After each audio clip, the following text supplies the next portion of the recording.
The ceramic tile backsplash we set in part 1 is ready to be grouted. Coming up next on the at-home channel at Buildipedia.com.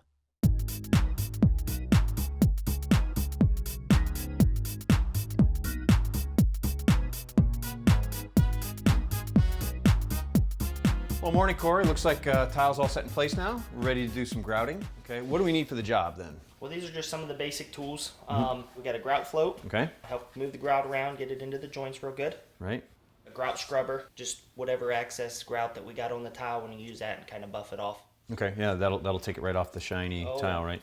And a sponge and some water. When the grout gets on stuff, you don't want it, and you want to wipe it away real quick. You don't want it to set up on that. Right. Okay, and then we've got caulk for the joint right against the countertop. Against the countertop, around the moldings there, just because it's flexible, the grout will dry and crack out. Oh, I see. So we don't want to put grout along any of those lines. We were going to use the caulk. Yes. But you can also get, I understand, color-matched caulk? Yes. Whatever color the grout is, you want to get the same kind of caulking. It just looks better. Well, next move, I guess, is to mix the grout up, right? Yeah. Let's go do that. All right. So, Corey, what's the secret to mixing grout? You just want to use water. You want to mix it slow. Try to keep the mess down. Dump the powder in there, the grout. Yep. Mix Mix it just a little bit, maybe add a little bit more water as we go. We don't want it too wet. We want it kind of like peanut butter is probably a good idea. When it's ready, Corey shows me his technique for installing the grout. First, he grabs a little bit of grout with his float and then smears the grout into the void spaces. He works in all directions, which makes sure that the grout completely fills all of the gaps and cracks. Now, it's important to note that cleaning the excess grout off the tile is maybe the most important step in the process. If the grout dries onto the tile surface, it's almost impossible to completely remove, and it can result in having to remove and install new tile. If you're working by yourself, work in small sections.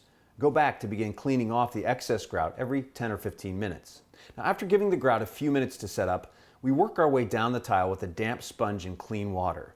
You want to make sure not to remove the grout from the joints, just clean the excess off the surface of the tile. Okay, this part gets a little tedious. You'll need to change the water often, since the dirty water will leave behind a grout haze on the tile. And make sure the sponge isn't too wet. If water is leaking out of the sponge as you work, it's too wet. After the grout is set up about an hour, we come back through with a clean grout scrubber to wipe away any remaining haze.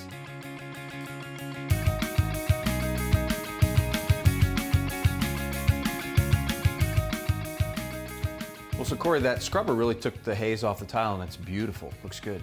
What's left to do? We just need to put the caulking in between the tile and the countertop just to kind of finish it off. Okay. What about sealing the grout? It's not a big deal. It's a personal preference. If you want to seal it, it's not going to hurt it. Okay, these are pretty small grout lines, so maybe not necessary, right? Yeah, not a big deal. All right, well, let's get those joints sealed then.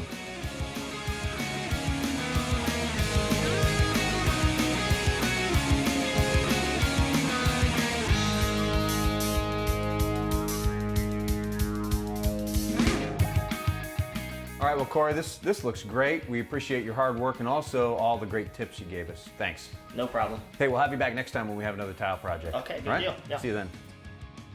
So installing a tile backsplash is no problem. And these basic tile skills will work for bigger projects too. I'm Jeff Wilson. Thanks for joining me, and come back often for more do-it-yourself projects on the at-home channel at Buildipedia.com.